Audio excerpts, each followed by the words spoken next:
She is getting married on Saturday. It is Wednesday. She has told me this twice in 2 minutes, which is how I know it is the most important sentence in the room. Wednesday, 8:31 a.m. The clinic was supposed to start at 8. The lab report is on the desk, in front of her, turned slightly toward me as though she is offering it for inspection. The number is high, not the kind of high that is dangerous. The kind of high that takes weeks of small adjustments to nudge back down. The kind of high that does not care about Saturday. I need it fixed. By when? She looks at me as if I have asked the date of her own wedding. I sit down. I do not have my coffee yet.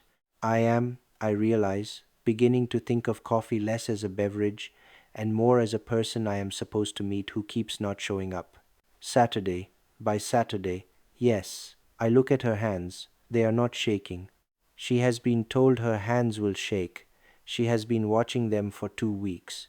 She has watched them so closely she has, by my estimate, lost the ability to remember what her hands looked like before the watching began. We talk. I tell her the medicine takes weeks. Saturday is too soon. Saturday is not really about the numbers. She nods. She does not believe me. She believes the lab report, which is paper, which can be folded into a handbag. She asks if I have ever been to a wedding where the bride looked tired. I say yes. I do not say it was most of them. There are, in this work, a class of patients who arrive with a deadline they cannot move. A wedding, a flight, an exam, a child's birthday.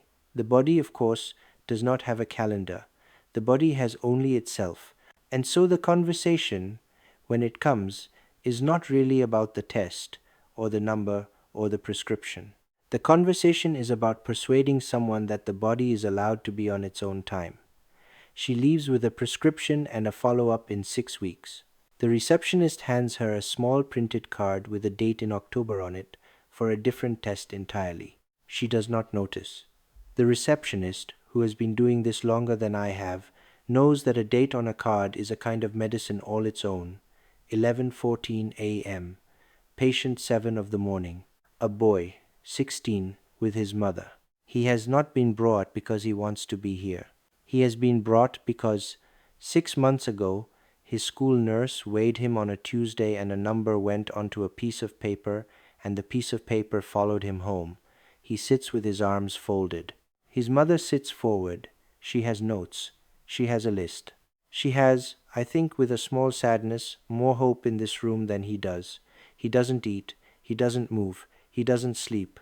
I sleep, he says quietly, to the floor. The numbers in front of me are, in fact, not terrible.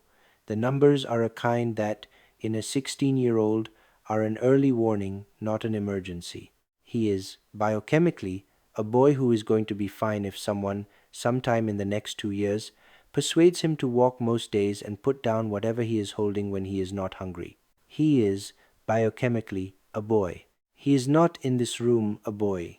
He is a problem to be solved, and his mother has, with great care, brought him to the place where problems are solved. I ask him what he likes to do. He looks up. He says, music. His mother opens her mouth. I lift one finger, gently, the smallest gesture I can make. She closes her mouth. He talks for 9 minutes. He tells me about a song he is writing. He tells me he plays the keyboard. He tells me that he stopped going outside in winter because his fingers got too cold and now it is summer and the habit has stuck. He tells me, eventually, that he doesn't really know how to start moving again. He says this last part to his shoes. I write 3 things down. None of them are about food. 2 of them are about him. 1 of them is about his mother. We make a follow-up in 8 weeks. I have come to think that a 16-year-old in a clinic is usually 2 patients in 1 chair. There is the body, which is doing its slow work. There is the person who is trying to figure out what part of his life still belongs to him. The body, mostly, will be fine. The person is the harder one. When they leave, his mother thanks me. He does not. He looks at me, briefly, and nods once. At 1 p.m. I sit at the desk and do not eat. The bride is married, in my imagination, by Saturday afternoon.